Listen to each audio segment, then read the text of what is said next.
Absolute Batman just annihilated the worst kind of group in the world. Peak fiction incoming. The newest issue of Absolute Batman is finally here, and I got a good feeling that you guys are gonna love this one, because this isn't just any Absolute Batman issue. This is an Absolute Batman annual issue drawn by Daniel Warren Johnson. So with that being said, let's jump into the issue and break it down from start to finish. So initially we pick up in the past at Bruce's childhood home, where his father was reading a newspaper article about a recent bombing that took place that was committed by a group of extremists. And upon Bruce asking him why these people would do such a thing, Thomas expressed that he wasn't exactly sure. So Bruce asked him if there was a way to make these people stop doing stuff like this, but once again Thomas was uncertain and stressed that he didn't know how to fix the world. But what he did know was that he was a great teacher and could make a difference in every single one of his students' lives, so hopefully when they reached adulthood, they wouldn't make the same mistakes that these people were making. But wanting to lighten the mood, Thomas would then set the news article aside and ask Bruce what he was gonna do when he grew up while messing up his hair. And that's when we get a mesmerizing glimpse of the future, where Bruce is standing above a pile of white nationalists while also wielding a flamethrower after using it to burn down one of their buildings. Now you're probably wondering how he got caught up in this situation in the first place. Well, our story then takes us to the beginning, with Bruce heading towards a small little town known as Slaughter Swamp. Upon his arrival though, he was caught off guard while driving past an encampment of immigrants, so he put his truck in park for a few moments so he could observe what was taking place, and noticed that there were a couple of priests inside the camp handing out plates to everyone there. And this put him under the impression that the immigrants were in good hands, so instead of sticking around, he got back onto the road until arriving to a local pawn shop. Once he made his way inside the pawn shop, the owner indicated that he had everything that Bruce requested: explosives, modified rubber bullets, and so on and so forth. But wanting to make sure he wasn't responsible for any casualties, Bruce would then ask if the gear he was purchasing was non-lethal. According to the owner though, his supplies packed a little more punch, emphasizing that they weren't quite non-lethal,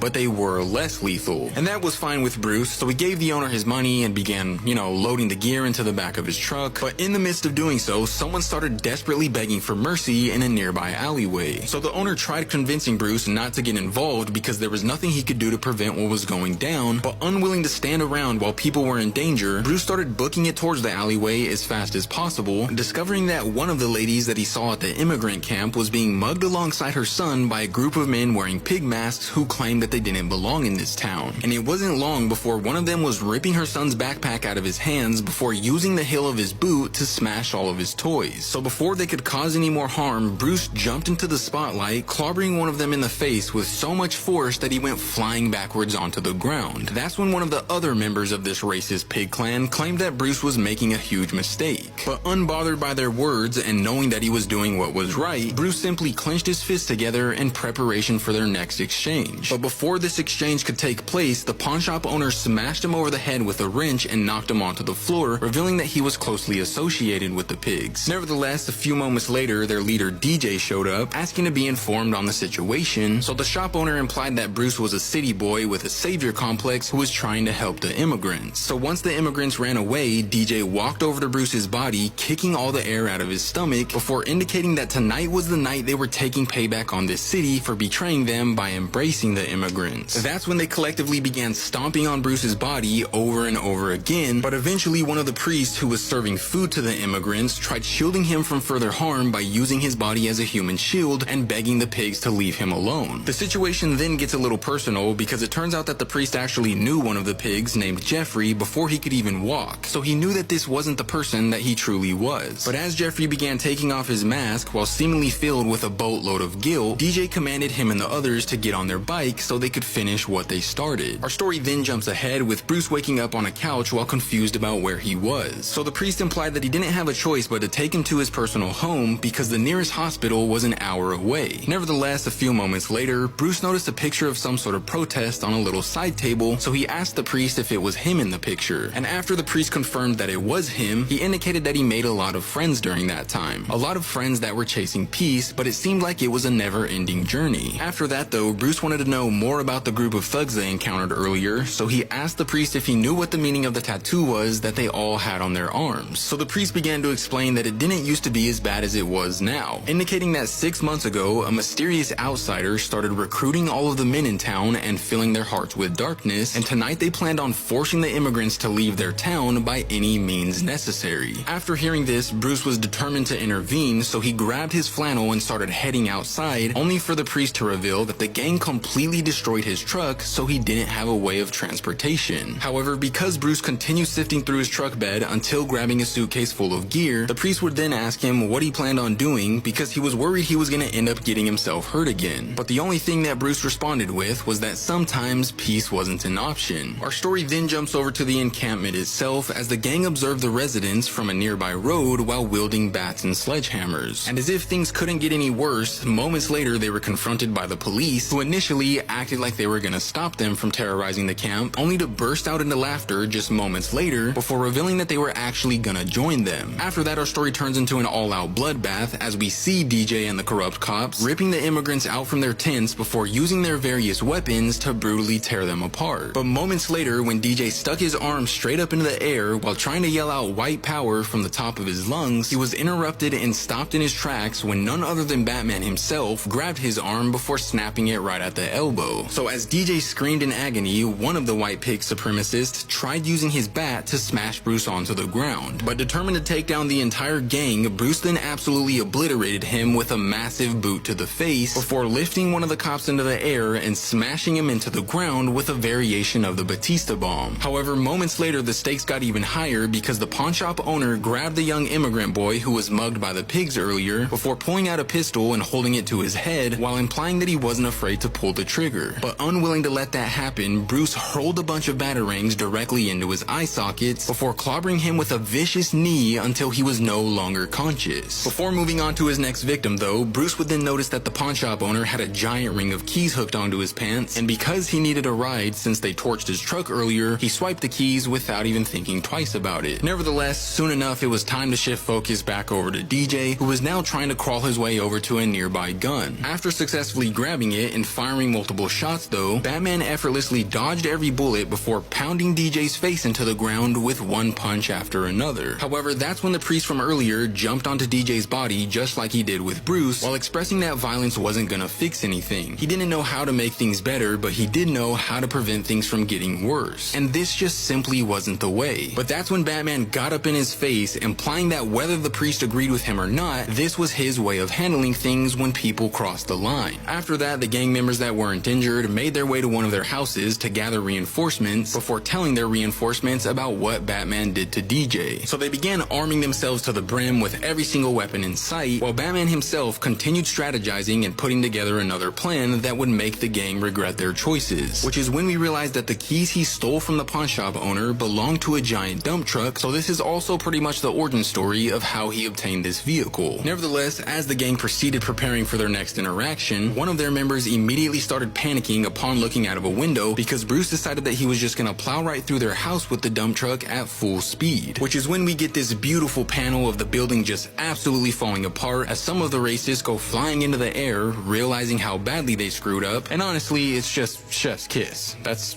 all I can really say. But even then, the destruction of the pigs was far from over because immediately upon Bruce exiting the vehicle, the pigs began unloading their clips and doing everything they possibly could to put the Dark Knight out of commission. So Bruce waited until they ran out of ammo before ripping the battle axe off of his chest and tearing them down one by one. And once they were completely unconscious or too injured to try stopping his rampage, he pulled out his newly acquired flamethrower before not only using it to fry one of their arms to a crisp, but burn down their entire house so they couldn't have a meeting place to be racist freaking idiots. However, once it was all said and done and Bruce felt like he finally got his point across, yet again he was met by the priest, who began wrapping the burned victims in bandages despite the fact that they were horrible people. So Bruce asked him why he was helping them, but the priest didn't really have much of an explanation. Bruce had his way of handling things and the priest had his own way of handling things as well. Our story then goes over to Bruce driving his new dump truck home while pondering on the memory we saw of him and his father. It's here that we realize that the reason he brought up the picture of the priest earlier after waking up in his house was because his father was in that picture as well. They were both protesting for peace right by each other's side. And after examining the picture, Thomas told Bruce, "I know who you are deep down. You have a strong and compassionate heart. All you have to do is be yourself. And no matter what you do, I'll always be proud of you." That's when present day Bruce looked down at his blood-drenched gloves, tucked his head into his arms, and probably cried. I don't know, it looks like he cried. But sadly, that's when our issue comes to an end. But if you guys want to see what happens with Absolute Batman next, let me know in the comments down below, and also let me know what you guys thought of this issue. I thought it was super fun, super cool. And did you guys guys see the reveal of Absolute Joker? Oh my goodness, what the hell was that?